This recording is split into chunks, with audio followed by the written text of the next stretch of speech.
The country's biggest industrialists love him. The people of Gujarat have loved him for very long. The Americans are beginning to see what's right with Narendra Modi, but there are those in the country who can see nothing but what's wrong with Narendra Modi. We're here at Ahmedabad. It's his birthday. Narendra भाई, सबसे पहले तो जन्मदिन की आपको बहुत बहुत धन्यवाद भैया, बहुत बहुत धन्यवाद। ये बताइए, ये जो शिविर आपने किया, इसका फैसला आपने क्यों लिया? मकसद क्या है इस पूरे आयोजन का? पूरे देश में इस बात की चर्चा हो रही है कि गुजरात एक डेवलपमेंट में मॉडल स्टेट है। ये भी चर्चा हो रही है कि गुजरात गुड गवर्नेंस की दृष्टि से एक अच्छा मॉडल स्टेट बना है। लेकिन पिछले अगर 8 साल के गुजरात के कामों की ओर देखा जाए तो बहुत सी बातें ऐसी हैं जिस पर किसी की नजर नहीं है। 60 साल का हमारा देश का कारोबार देखें तो यही है कि वोट बैंक की राजनीति के आधार पर विकास की राजनीति चला, अपीजमेंट के आधार पर टुकड़े फेंकना और अगला चुनाव जीतने के लिए सरकार चलाना। हमने ये सारी चीजों से गुजरात को बाहर निकाला है और एक सस्टेन डेवलपमेंट को, और उसलिए हमने मंत्र दिया है सबका साथ सबका विकास, और हम सफल हुए हैं। तो मैं दुनिया को बताना चाहता हूं कि वोट बैंक और अपीजमेंट के माध्यम से हमने 60 साल में किसी का भला नहीं किया। आप डेवलपमेंट के सिंगल एजेंडा को पकड़िए, सबका भला करने के लिए सोचिए, सचमुच में आप परिणाम ला सकते हैं। और गुजरात है जच्चो, और इसी बात के लिए मैंने एक सद्भावना मिशन को एक फिलोसॉफिकल बेस दिया है और उसको मैं अब आगे बढ़ाना चाहता हूं।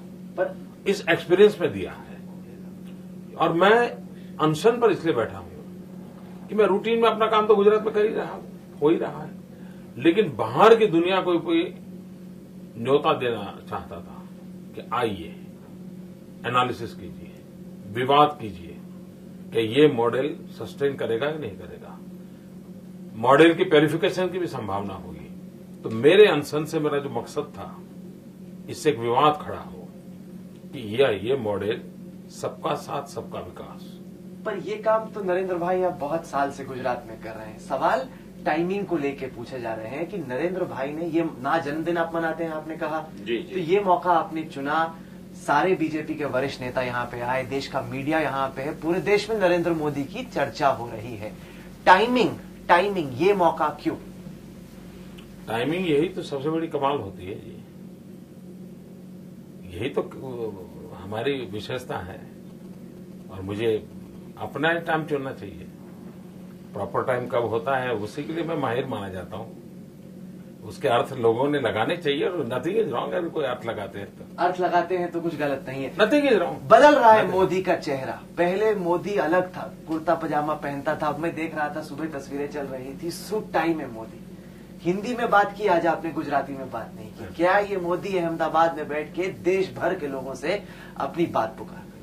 मैं चाहता हूं कि मेरे संसद के माध्यम से सबका साथ सबका विकास ये पूरे देश में लोगों में चर्चा में मैं लाना चाहता हूं। अगर मुझे लाना है तो मेरे लिए हिंदी में बोलना जरूरी था, और इसलिए मैं जानबूझ करके हिंदी में बोला हूं। राष्ट्रीय नेताओं को आने के लिए हमने निमंत्रण दिया, उसका कारण भी यही है कि हम चाहते थे कि देश का इस विषय पर ध्यान जाए कि सबका साथ सबका विषय से पुरानी चीजों ने देश को बर्बाद किया है, बाहर आना चाहिए, इसलिए हमने किया है। मतलब नरेंद्र मोदी अब अहमदाबाद के अलावा देश पर भी नजर रख रहा है, ये बात मल्की साफ होगी। आडवाणी जी ने कहा, यशवंत सिन्हा से हमारी बात हुई, उन्होंने कहा कि बहुत प्रबल बेहतर दावेदार साबित होंगे नरेंद्र मोदी प्रधानमंत्री के।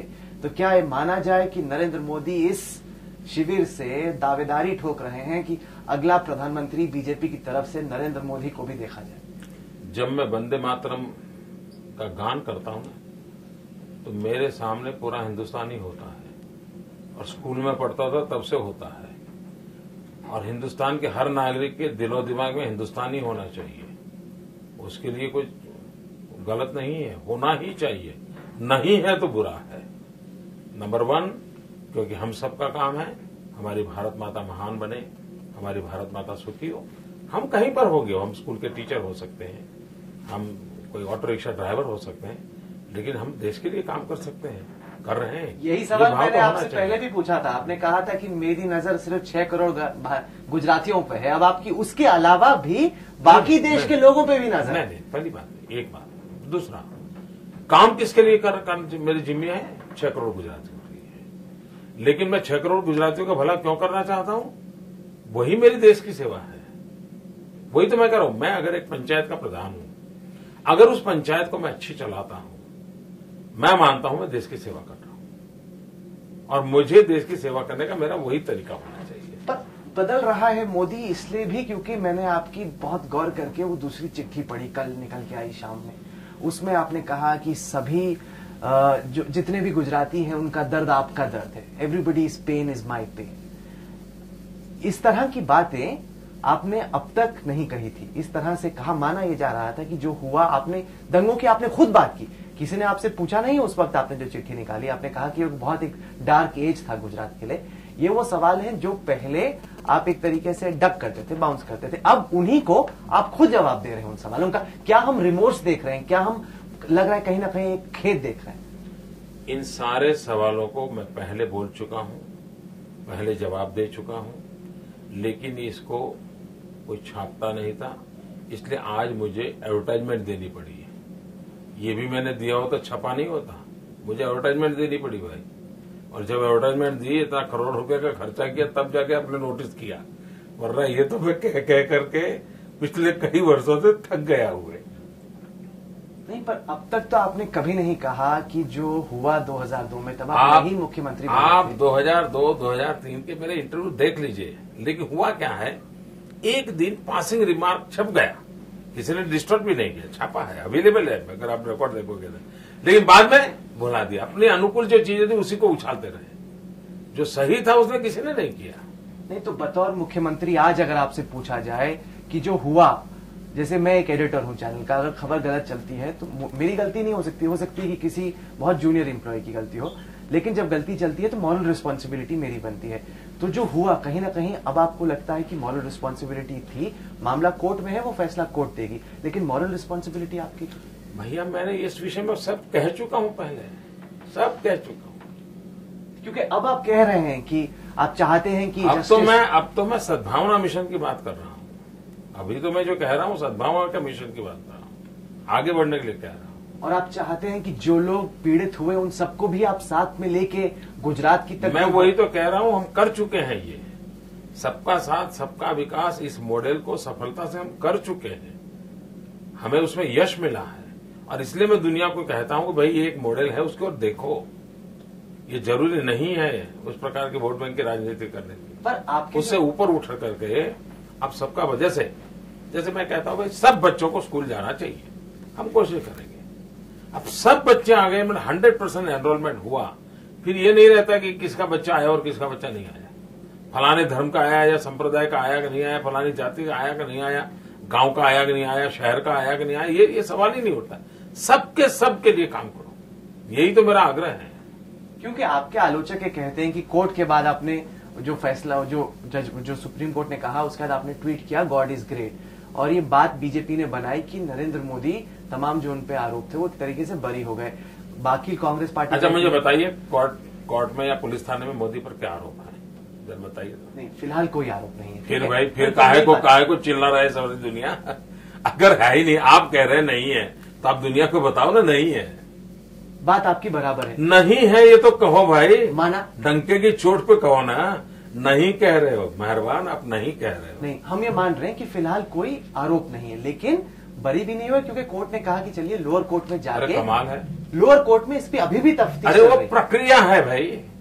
आप अगर किसी लीगल मेटर को पूछो, सुप्रीम कोर्ट कोई कहीं पर एक भी जगह पे मोदी के खिलाफ शिकायत दर्ज हुई है क्या? आप किस चीज की चर्चा कर रहे हो भाई? ये तो हम चुपचाप सह रहे हैं इसलिए भाई इसको एक पॉलिटिकल आपने एंगल दिया है, चलता रहेगा। अच्छा, ये बताइए, लोगों को अभी भी एक सवाल आता है दिन में, दिमाग में, हर जगह, कि अगर उस तरह की स्थिति दोबारा कभी खुदा न खास्ता उत्पन्न होती है तो नरेंद्र मोदी का क्या इस बार रिस्पांस एकदम हम देखेंगे? क्या आप गारंटी लेते हैं कि दोबारा कभी नहीं ऐसा कुछ होगा? आप देश की सेवा करना चाहते हैं, वाकई ईमानदारी से मेहनत करना चाहते हैं, जी, एक काम करोगे मैं राहुल को पूछ रहा हूं, बोलिए जी, वाकई कीजिए।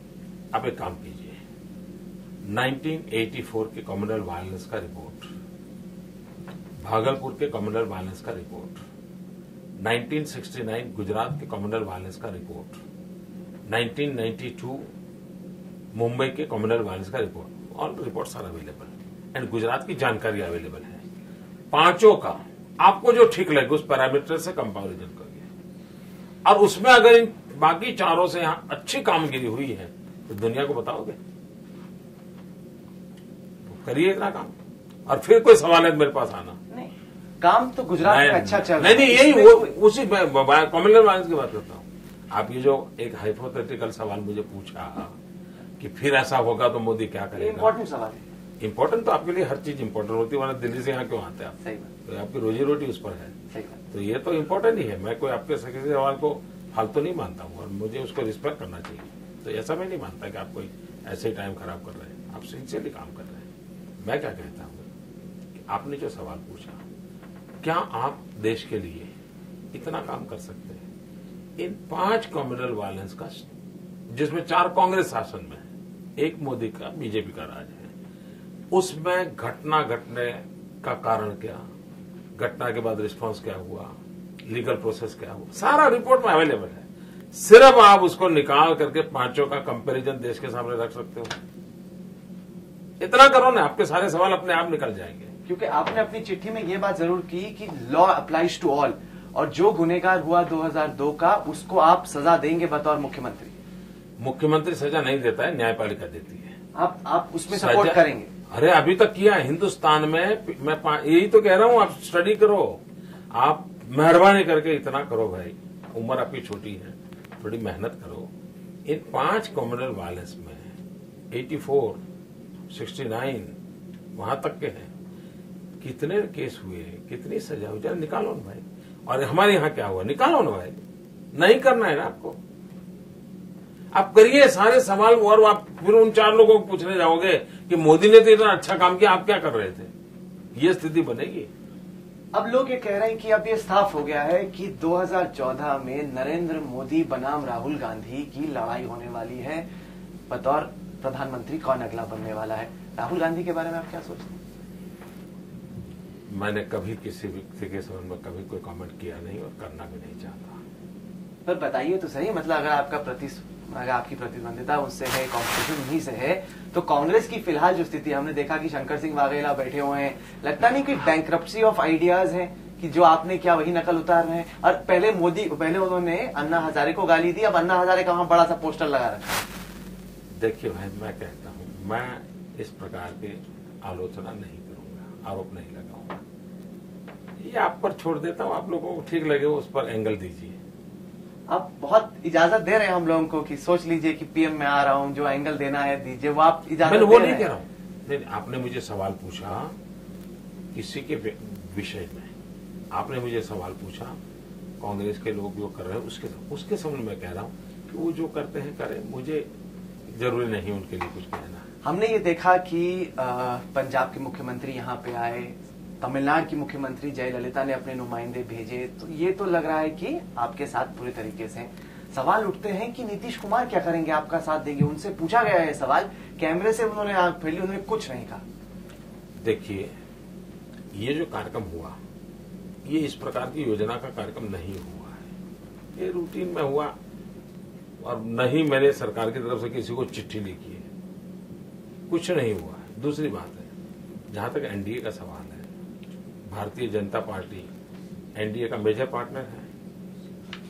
मैं भारतीय जनता पार्टी का कार्यकर्ता हूं, मैं भारतीय जनता पार्टी का मुख्यमंत्री हूं, एनडीए में ही हूं, मैं तो एनडीए के बाहर नहीं हूं। उसको तो स्वीकार कर लीजिए, फिर इधर उधर का सोचने की क्या जरूरत है? पर आपको लगता है कि इससे नीतीश कुमार हैं, चंद्रबाबू नायडू हुए, बीजू जनता दल हुई, वो पार्टियां जो कि बहुत हद तक मुस्लिम वोट पे डिपेंड करती हैं, जब नरेंद्र मोदी खड़ा होगा बतौर प्रधानमंत्री, ये बोलेंगे नहीं भैया अनएक्सेप्टेबल कैंडिडेट। अरे भाई, मेरा वो, आप तो ये कहते हो मैं आपके यहाँ सब्जी लेने आऊं और फिर आप मना करें, तो मैं समझ सकता हूं। मैं कहता हूं मैं मेरे गुजरात में काम कर रहा हूं, मैं मेरे गुजरात की भलाई के पीछे पागल की तरह लगा हुआ हूं, मैं मेरे गुजरात का विकास कर रहा हूं, और आप उसके ऊपर देखने को तैयार नहीं है। आप तो और विषयों पर देख रहे हो, तो मैं क्या करूं भाई? क्या आप स्नैप पोल्स बुलाएंगे गुजरात में? इलेक्शन जल्दी बुलाएंगे? अच्छा, इसकी कोई घोषणा करता है क्या? मना नहीं कर रहे हैं आप? ऐसा भी कोई राजनेता होता है जो उसकी सीक्रेट को खुल करके करेगा क्या? पर मना नहीं कर रहे हैं अभी भी? ओहो भाई, मैं सवाल पूछ रहा हूं, ऐसा होता है क्या? क्या होगा, कौन करेगा, कब करेगा, क्या करेगा, वो सब बाद में। पहले मैं ये समझना चाहता हूं कि क्या ऐसा भी कोई व्यक्ति होता है क्या कि जो ऐसी बात पहले मीडिया में बोलता है? मुझे अपने समझने के लिए जानना है। नहीं, ठीक है, आपने जो कहना था आपने इशारों में ही उसको क्या कह दिया कि ठीक। देखिए, ये आप मीडिया के तरीके से उसका उछालिए, उपयोग कीजिए, कल चलाइए, मुझे कोई प्रॉब्लम नहीं है।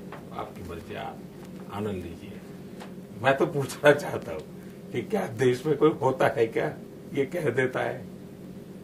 ठीक है, चलिए आप मुझे ये बताइए कि अब अमेरिकी भी आपकी तारीफ कर रहे हैं। वो यूएस कांग्रेस की एक रिपोर्ट निकल के आई, पहले तो उन्होंने कहा कि नहीं नहीं ये वीजा नहीं देंगे, बड़ा ये दाग है, धब्बा है 2002। अब तो उनकी रिपोर्ट कहती है कि कांग्रेस ने बेड़ा गर्क कर दिया है अपना, एक के बाद एक स्कैम हो रहा है, नरेंद्र मोदी ठीक कैंडिडेट। नहीं, मैं क्या कहूँ इसमें? क्या अरे बताइए, आपकी क्या फीलिंग्स हैं? अमेरिका में आपकी तारीफ हो रही है। देखिए, कोई पहली बार नहीं हुई थी। आप विकीलीक्स के रिपोर्ट देखिए, जितने भी, अगर विकीलीक को आप बारीकी से देखोगे तो जहां जहां विकीलीक के रिपोर्ट में हिंदुस्तान के राजनेताओं का नाम आया है, हर एक का कुछ न कुछ नुकसान हुआ है।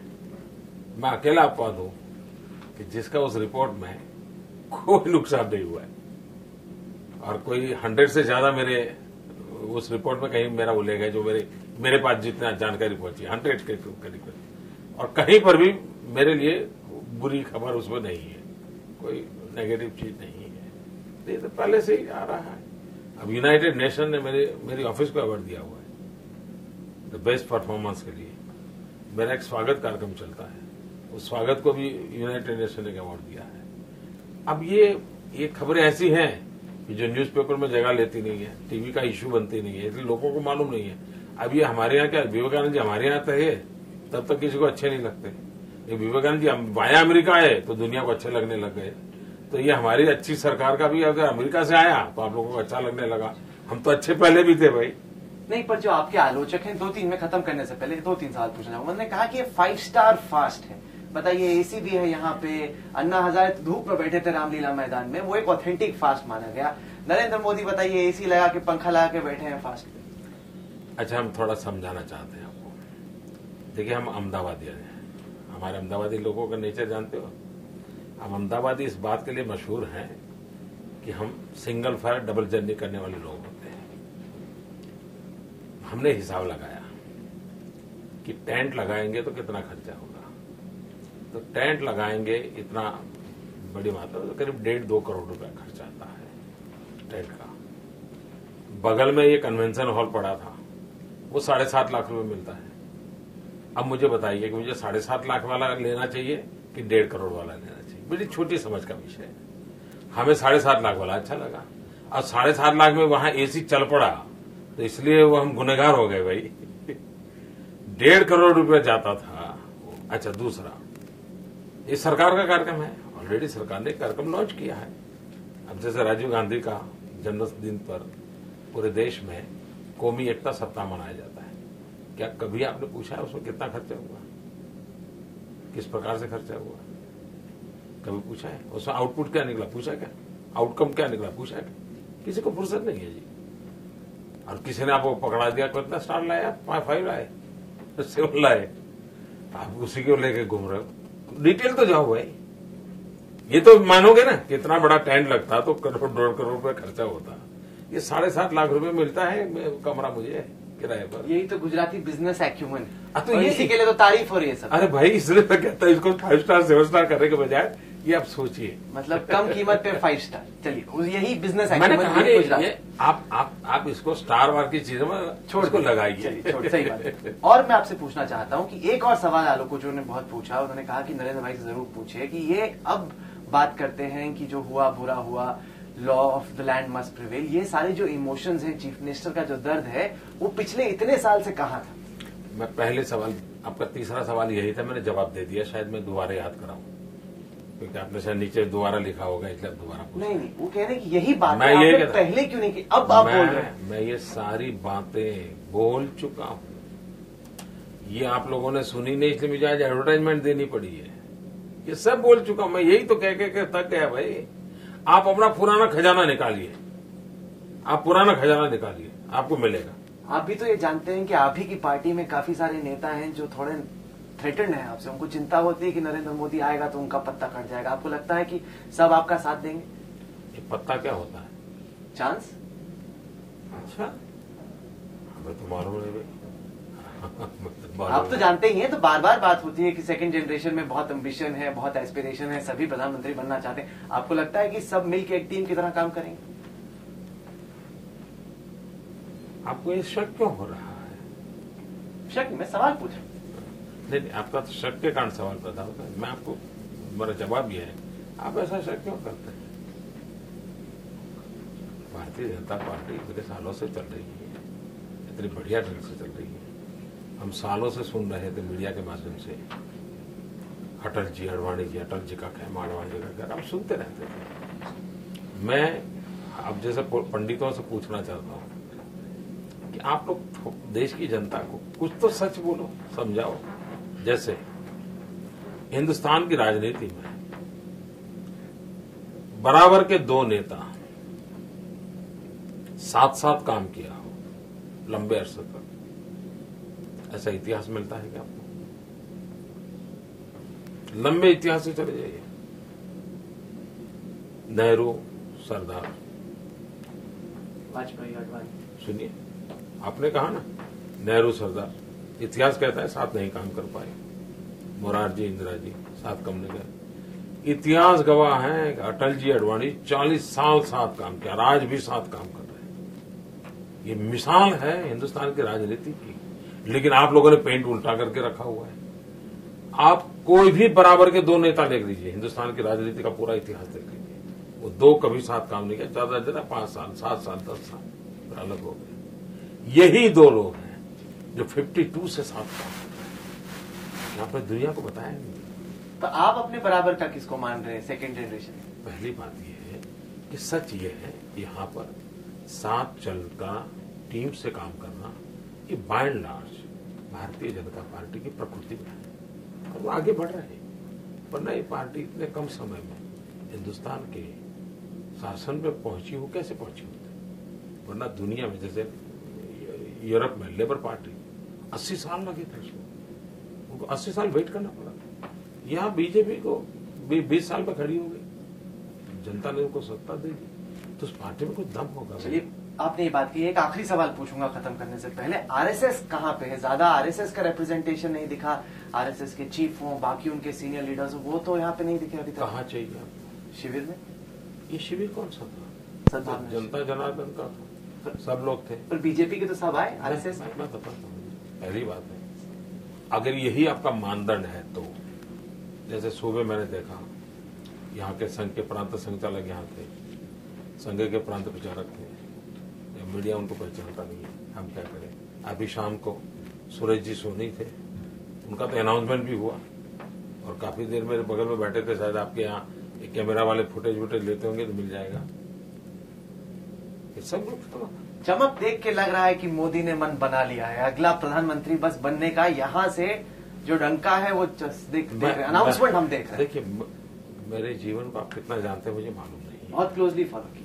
नहीं, फॉलो करने से जानते ऐसा नहीं हुआ। आप खबरें जो होती उसी का एनालिसिस कर सकते हैं। आप एक इंसान को जानने के लिए कुछ और चाहिए। देखिए, मुझे कुछ जानता होगा तो मैं बहुत छोटी आयु में घर छोड़ा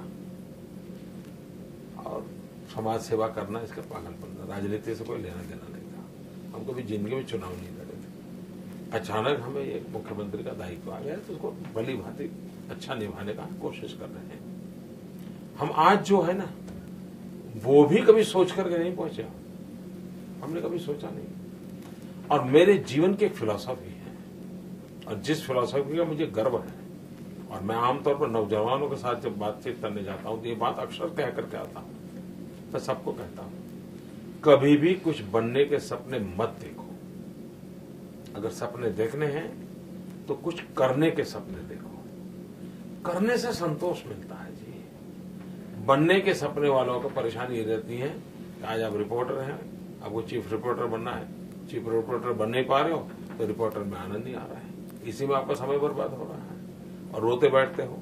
कभी आप चाहते हो कि मुझे एडिटर डेस्क दिया जाए और आपको एडिटर डेस्क नहीं मिलता और आपको सिर्फ रिपोर्टिंग को देखना कहीं मिल जाता तो फिर दुखी होता है। तो मैं हर एक नौजवानों को कहता हूं, बनने के सपने मत देखो भाई, कुछ करने के इरादे रखो। और मैंने गुजरात का जो दायित्व मिला है उसको अच्छे ढंग से करने का इरादा रखा।